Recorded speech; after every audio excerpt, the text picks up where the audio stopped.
What if I told you that everything you've been hearing about this winter being canceled is completely wrong? The models are showing something far more intense than anyone expected, and it's happening right now.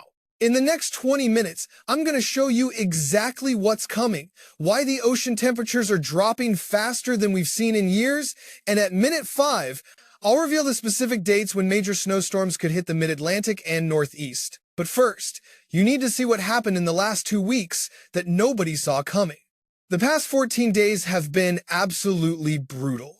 We're talking temperatures 30 to 40 degrees below normal across the central and eastern states. Arctic air has been pouring in relentlessly.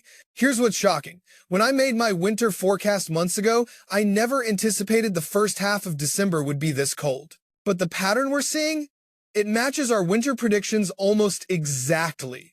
The locations, the intensity, everything is lining up. Right now, as I'm recording this, there's a clipper system moving through that's about to dump nearly 1 foot of snow on parts of West Virginia and Pennsylvania. High elevation areas are getting hammered. But here's the twist nobody's talking about. This system is behaving differently than the models predicted just yesterday. The energy isn't moving north like it should. It's curving, and that curve is extending the snowfall duration. DC, Maryland, Eastern Pennsylvania, New Jersey, Southern New England, you're all in the crosshairs tonight into tomorrow morning. And the latest data shows this storm has actually expanded. We're not talking about a westward shift. The entire precipitation field has grown larger. More area, more snow, more impact. Some of you could see 4 to 6 inches by tomorrow morning. That's double what we thought just 48 hours ago. Now here's where this gets really interesting. And I want you to pay close attention because this is the game changer for the rest of winter. Sunday night into Monday, we're looking at some of the coldest temperatures of the season for the eastern seaboard. I'm talking upper teens in southeastern Virginia. That's around 7 degrees Fahrenheit. In mid-December, at the coast. Why does this matter? Because the ocean is cooling down fast. Every single one of these Arctic blasts we've had is dropping ocean temperatures much quicker than normal. If you live near the coast, you know ocean temps control everything when it comes to snow. Warmer ocean means rain. Cooler ocean means snow. And right now, the ocean is getting colder earlier than it typically does. This is paying dividends already. Coastal areas that usually struggle to see snow because of that ocean warmth, you're in a much better position this year. The ocean is becoming less of a factor, and that's huge news if you're hoping for snowfall. At minute 3:20, I'm going to show you the exact mechanism that's setting up for Christmas week. But first, you need to understand what's happening around December 16th through 20th. The models have been flip-flopping on this period for days. Everyone on social media is panicking. Winter's canceled, massive torch coming, Christmas warmth. I've seen people freaking out. But here's what the data actually shows, and this is the part you can't miss. Yes, things get milder around the 16th and 17th, but it's not crazy mild. The northern jet is hanging out over the northern states with little dips and ridges, nothing extreme. On Thursday the 18th, we get a pretty strong low-pressure system just north of Michigan's Upper Peninsula. This brings snowfall to the northern plains, upper Midwest, and Canada. There might even be some severe weather potential underneath it because it's warmer. But look at what happens on the backside of this system. This isn't an extreme trough like we've been seeing, but it's definitely not warm in the east. It's a cooler pattern. The jet stream is doing something really interesting here. This makes me question, how intense is this warm-up anyway? The best part is coming at minute 5, so stay with me. Here's the reality. At one point, yes, it did look like we were headed for a torch around that time frame. But day after day, the models have been trending colder in the medium to long range. It's looking less and less like a dominantly warm pattern, and more like a back-and-forth situation.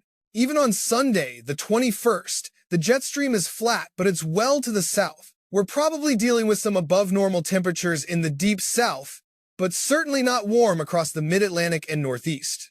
And as we approach Christmas, we see another trough descending into the east on Christmas Eve.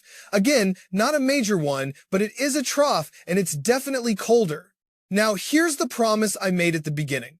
Specific dates, specific systems, As we reach towards Christmas, there's a clipper system moving through very far to the north with a southward descent as it heads east. This could be a legitimate threat for the mid-Atlantic and northeast. We're at hour 282 in the model runs at this point, so I'm not going to give you specifics on exact snowfall amounts. That would be irresponsible. But I can show you the pattern, and the pattern is cold enough to support snow in southern Pennsylvania and New Jersey. Then, towards the very end of the extended forecast, we get an even further south diving storm along the northern jet, another mid-Atlantic northeast system. If it supports snowfall in Virginia and DC, we are not in a warm pattern. That's just not a torch at all. The European model and the GFS model, they're showing similar things. Both models are putting the mid-Atlantic and northeast in their crosshairs for multiple opportunities. Around the 21st, the 24th, the 27th through 28th. These aren't flukes. When both major models show similar patterns at similar time frames in the long range, you need to pay attention. Don't miss the next part because this is where everything comes together. The GFS model shows something absolutely wild at hour 366, a low-pressure system that almost goes southward. I saw this before making this analysis and my jaw dropped. The GFS does strange stuff in the long range, but this is next-level odd. It's so unusual that there's nothing to compare it to. Is it going to happen exactly like that? Highly, highly, highly unlikely. I could say highly 100 times, and it still wouldn't be enough. But the bigger picture here is what matters. We get colder air around Christmas, and it gets even colder as we move afterwards, with a major trough in the east and some coastal activity potentially present as the southern jet gets involved. Here's something critical that ties this all together.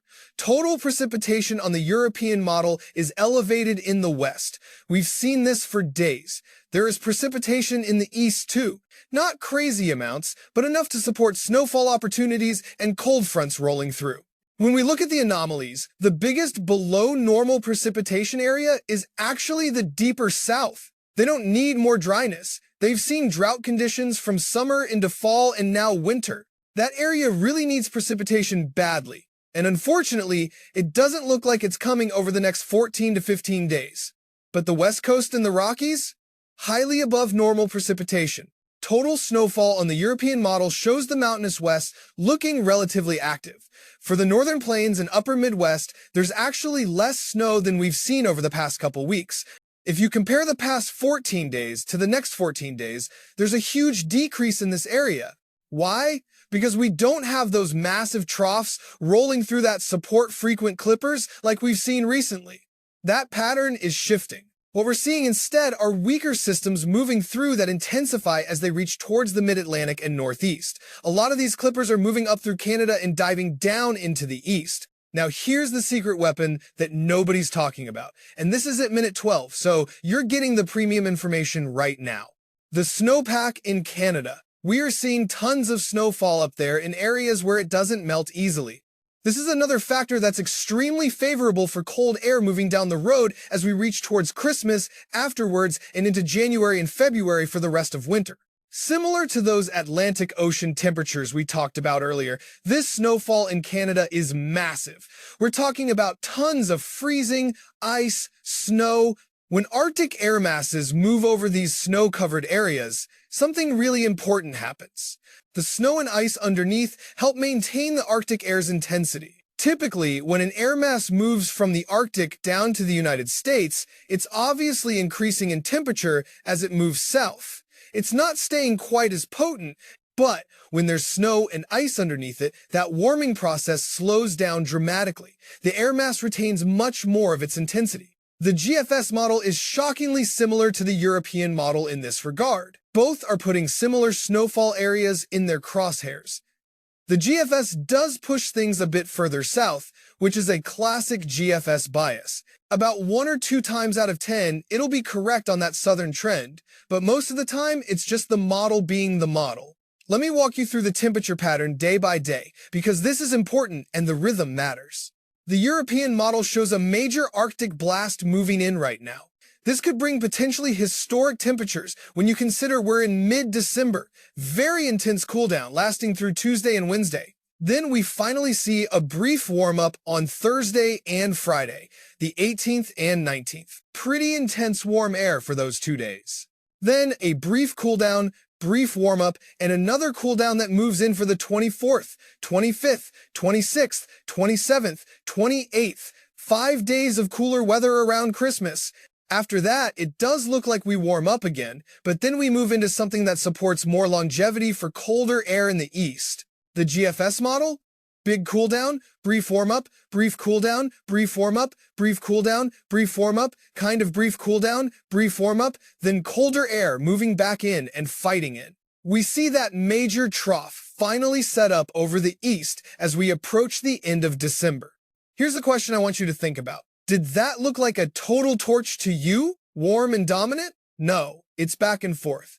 And honestly, I've seen a lot of complaints about lack of snow on social media. But I have to tell you something important. When we have these air masses moving and changing, unlike what we've seen the last 14 days, where we've mostly just seen cold air dominance, this back and forth pattern actually supports more low-pressure systems, more moisture, and overall more opportunities for snowfall when that cold does move in. The best analysis is coming at minute 16. Stay focused. Think about it logically. A pattern that's constantly cold doesn't generate as many storms. You need temperature contrasts. You need warm air bumping up against cold air. You need dynamics. That's what creates snow. The back and forth pattern we're entering, that's actually ideal for snowfall production.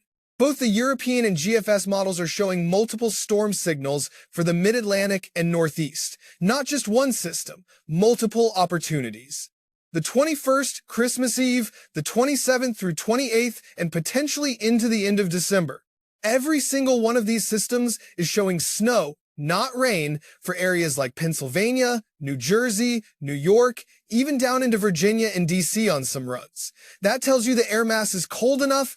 We're not dealing with a marginal setup where everything's riding the rain-snow line. We're dealing with legitimate cold supporting legitimate snow.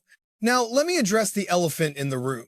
Some of you are thinking, but what about all those social media posts saying winter's over, torch incoming, Christmas warmth locked in? Here's the truth.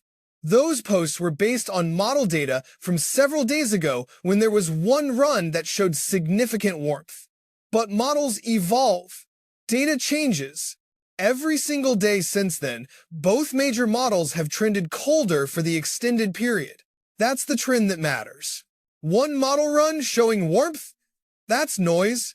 5 straight days of models trending colder? That's a signal. The pattern we're looking at is not a torch. It's temperate to slightly below normal with periodic cold shots and multiple snowfall opportunities. For people hoping for a white Christmas or snow during the holiday period, this is actually much better than the alternative. A true torch pattern would give you 50-degree readings and rain. What we're seeing is 30s and 40s, with snow on the ground in many areas and fresh snow falling periodically. That's a winter pattern, not a torch.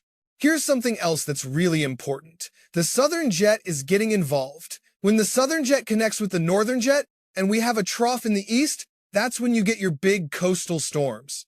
That's the setup that produces nor'easters and major snowfall events. We're seeing hints of that southern jet connection in the long range.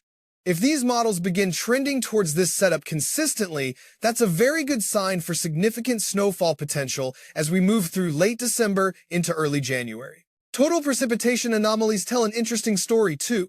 The West is going to be very wet. Storm after storm slamming into California, Oregon, Washington, with heavy mountain snow in the Rockies. That's a classic El Niño look, but we're not in an El Niño. We're in neutral ENSO conditions trending towards La Niña. The fact that we're seeing this much western precipitation in a neutral to La Niña lean pattern is actually unusual. It suggests the jet stream is very active, very amplified, and when you have an amplified jet in the west, you typically get an amplified jet in the east too. That means more storms, more temperature swings, more action. For snow lovers in the east, an active pattern is your friend. You want storms. You want systems moving through. You want dynamics. A quiet, stagnant pattern doesn't produce snowfall. An active, dynamic pattern does.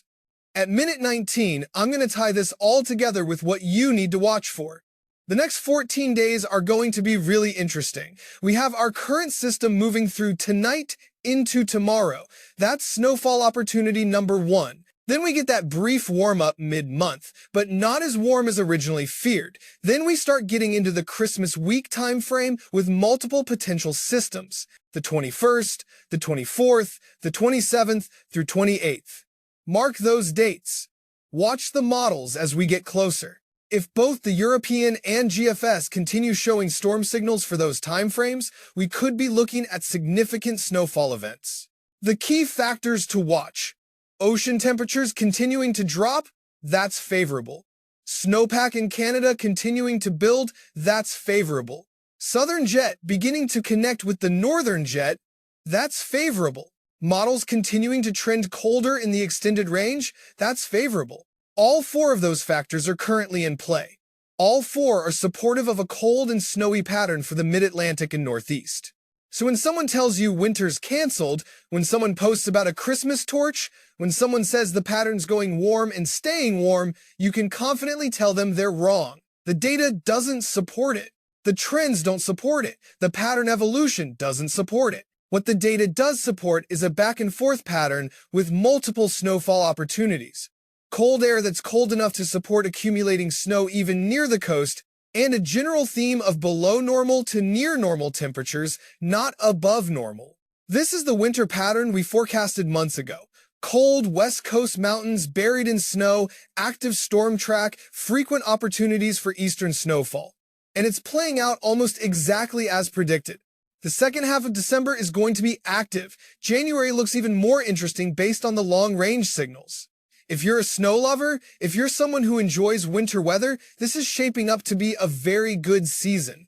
Next time, I'll be breaking down the January pattern and why the signals are pointing towards even more intense cold and snow potential. The setup developing for early 2025 could be historic. You won't want to miss that analysis. The models are showing something for the first week of January that I haven't seen in years, but that's a story for the next update.